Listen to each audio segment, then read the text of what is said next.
Un gars de...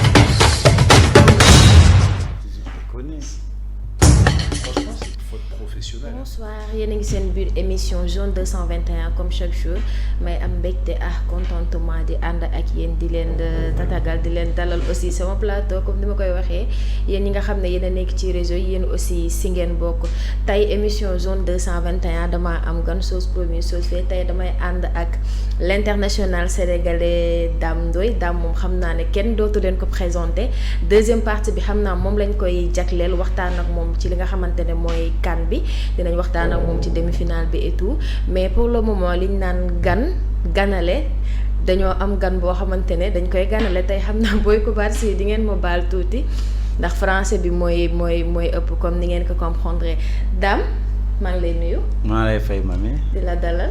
merci di nuyu say auditeurs ak auditrices. ñu ngi lay fay bu baax a baax. Romain, comment vas-tu? Très bien, et vous? Ça va bien. Ouais, super. Tu as mangé du mafé? Oui, Du thé? oui. Pas aujourd'hui, mais... Pas aujourd'hui. Oui. Si quelques jours je suis là. Ils t'ont donné du ceebu jën. Je vais en manger, pas encore. dama leen di présenter sama gan moom nga xamante ne dafa am benn plateforme am boo xamante ne nekk na programme boo xamante ne aussi mi ngi koy doxal di ko wéyal fii ci Sénégal tey bu ngeen gisee ñu ànd ak moom ngir mu gën ñu expliquer projet bi nga xamante ne ak mission bu noble bi nga xamante ne mu ngi koy dox fii au Sénégal donte bëri na yeneen dëkk yoo xamante ne am nañ ci wàll mais liñ naan ganale te ci Sénégal fii la ko commencé donc dañuy am plaisir à chaque fois ànd ak moom liñ naan nettali ci gémmiñu borom la daaxee Dame yow laay jox wala ma delloo ko moom. waaw mun nga ko jox. ma jox ko waaw comme ça Tu es bienvenue d'abord et j'aurais aimé que après la présentation tu nous expliques comment se passe le programme et depuis quand tu l'as installé ici au Sénégal. Bien sûr. Bonsoir. Bonsoir. C'est à moi maintenant de présenter. Ok, très bien. Donc du coup, je présente l'ensemble du projet Oui. Football Mission. Et Ok. le début aussi, depuis quand? Ok, très bien. Voilà. Alors, déjà merci pour l'accueil et pour ce temps de passage. Je suis accompagné d'un certain Dame Ndoye, en fait, qui est ambassadeur de cette association. On y reviendra juste après, mais il nous donne un petit coup de pouce, pas des moindres, donc c'est pour ça qu'on a aussi la possibilité de parler ce soir sur un projet d'impact qui s'appelle Football Mission. C'est une association qu'on considère comme ONG qui a été créée en 2019 à Marseille et avec un certain parrain d'honneur qui n'est plus de ce monde aujourd'hui, qui s'appelle Pape Diouf.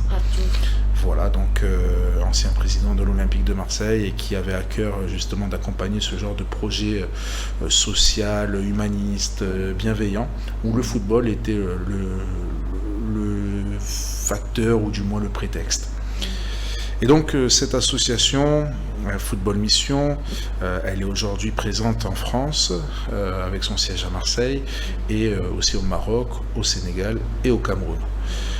Cette association, elle fait un double constat. Un constat simple, c'est que dans certaines sociétés, notamment occidentales, on est dans des sociétés dites de consommation. Donc il y a toujours la volonté d'acheter, de consommer, et le football n'est pas épargné.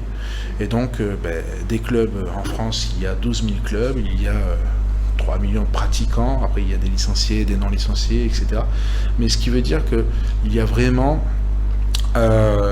des consommateurs et on est dans une logique de, même si le produit n'est pas encore fini à son usure totale, on va racheter du nouveau matériel, des nouveaux textiles, un nouveau maillot, des nouveaux crampons, etc. Et donc ce constat on le fait et on voit qu'il y a beaucoup de matériel qui dorment dans les placards, aussi bien des clubs que des pratiquants. Et de l'autre côté on fait un autre constat.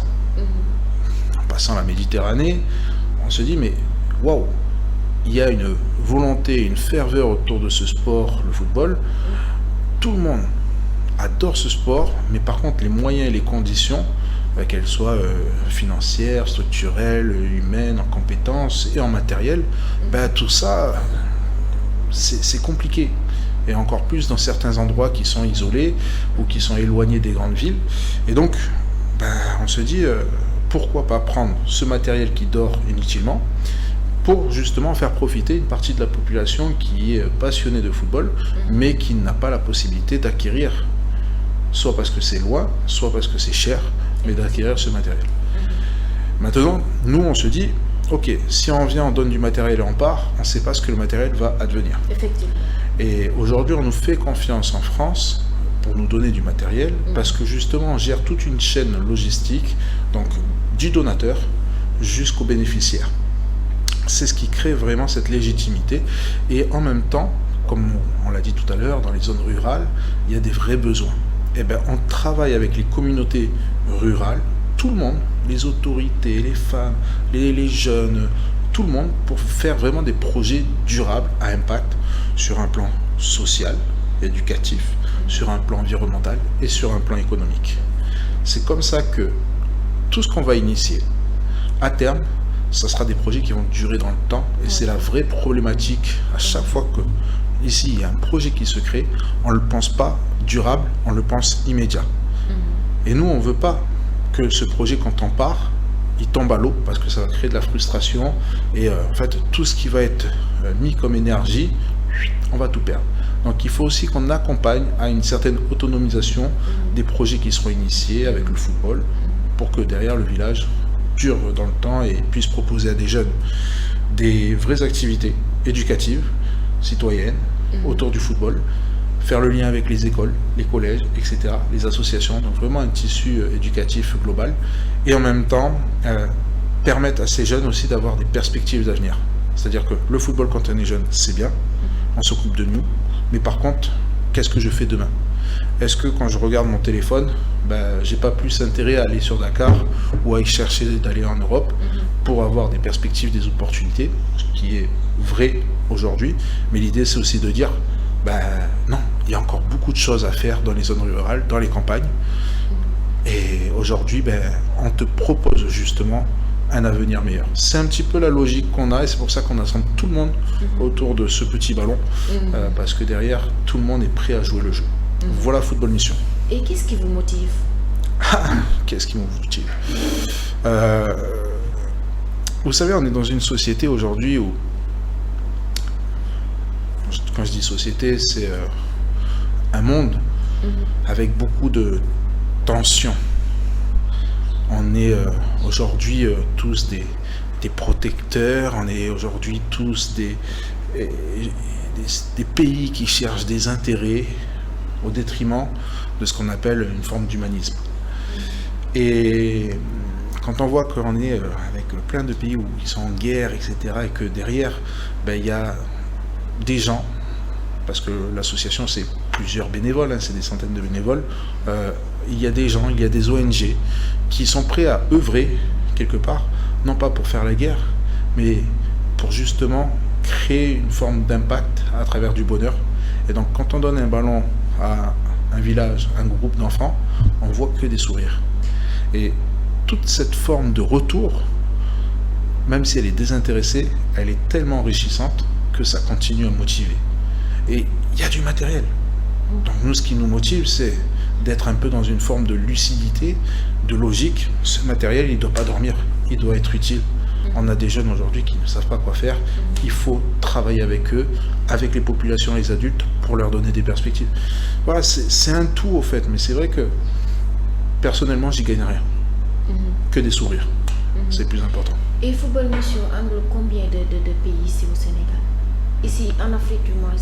Alors, en Afrique, on est au Maroc, au Sénégal et au Cameroun.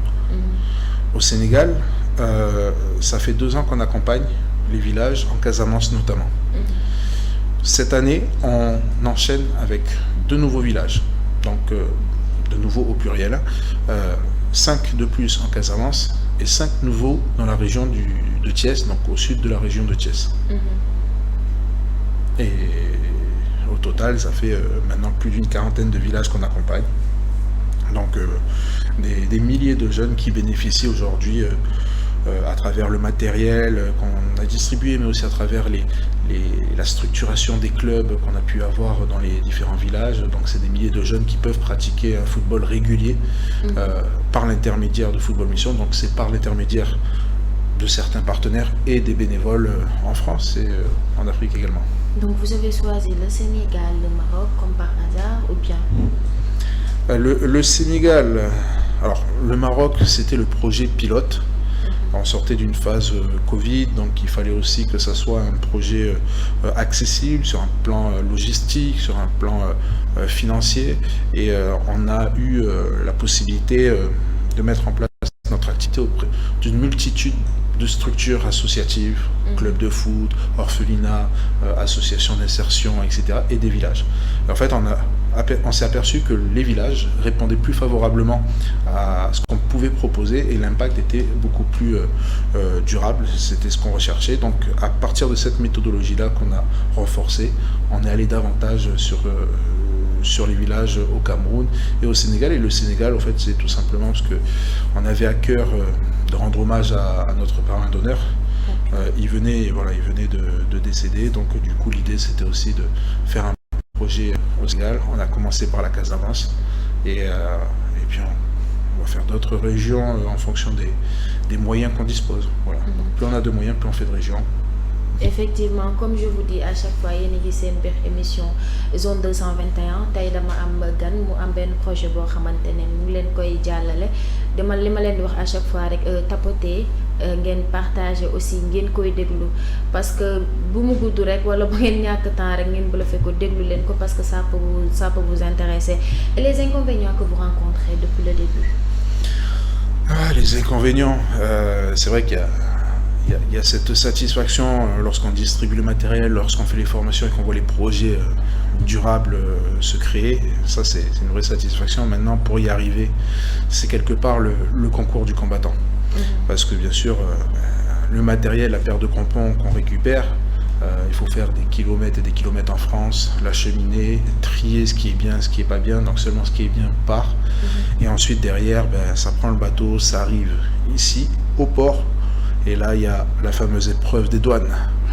Donc c'est une véritable épreuve. Il en sait quelque chose parce que le dernier conteneur de matériel qu'on a envoyé, il a été plus de 3 mois bloqué aux douanes parce qu'on attendait des exonérations, on attendait que les facturations se mettent en place, etc. Mais tout ça cumulé, bout à bout, ça fait des budgets. Et je peux vous dire que l'année dernière, on est à 21 000 €, le conteneur au départ de Marseille jusqu'à l'arrivée à Ziguinchor. 21 000 €. Alors certes, dedans, il y a beaucoup de matériel, beaucoup de valeur, mais ça donne du coup un point sur la deuxième difficulté, c'est les moyens. Plus on a de moyens financiers, plus c'est facile de faire partir le matériel. Et je vous donne un autre exemple, c'est qu'on a des conteneurs qui sont prêts avec du matériel. Il ne manque plus que les moyens pour les faire partir. Et ça aujourd'hui, moi, ça me fait peine de savoir qu'il y a du matériel qui dort maintenant dans nos locaux, non plus chez les gens, non plus dans les clubs, mais dans nos locaux, et de se dire, tiens, il faut un petit peu d'argent pour les faire venir, et que ça puisse profiter, chaque conteneur, c'est à peu près 5000 jeunes qui en bénéficient. Donc, si par hasard, parmi ceux qui nous écoutent, nous regardent, s'il y en a qui veulent nous aider, en tout cas, bien entendu, ils sont les bienvenus, et en tout cas, l'impact sera considérable. Effectivement. Donc, quel moyen ou bien quelle perspective que les gens peuvent vous aider à décompter cette situation? Aujourd'hui, on a on va dire le staff bénévole, on a l'organisation, la méthodologie, la structuration, tout ça, et les perspectives, les projets, on les a. C'est pas du tout ce qui manque. Bien sûr, ça sera peaufiné, amélioré, mais aujourd'hui, réellement, ce qui nous manque, et c'est malheureux, c'est le nerf de la guerre. Même si j'aimerais qu'avec cet argent, on puisse ne pas faire la guerre, c'est les moyens financiers. C'est les moyens financiers qui permettent, ne serait-ce que de payer les conteneurs, qui permettent aussi de payer les déplacements des formateurs bénévoles pour justement dispenser des formations, des sensibilisations sur les gestes de premier secours, sur la préservation de l'environnement, sur l'intelligence artificielle, la création d'un modèle économique. Enfin, les formations et les sensibilisations sont nombreuses, mais bien sûr c'est des moyens qu'il faut. La volonté est liée et l'optimisme aussi.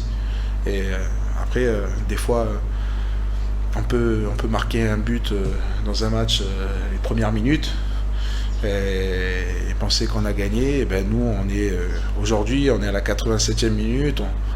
On sait qu'on a un but à marquer. Pour l'instant, on n'a toujours pas gagné, mais on y croit. Et jusqu'à la dernière seconde du coup de sifflet final, on croit à ce que tous ces projets vont être beaucoup plus faciles à mettre en place. Pourquoi ? Parce qu'on sait qu'on aura le soutien des populations, ce qui est déjà le cas, mais de partenaires quelque part providentiels qui vont comprendre et croire à ce projet et aider davantage. Et vous avez essayé de trouver des partenariats ici au Sénégal ou bien au Maroc?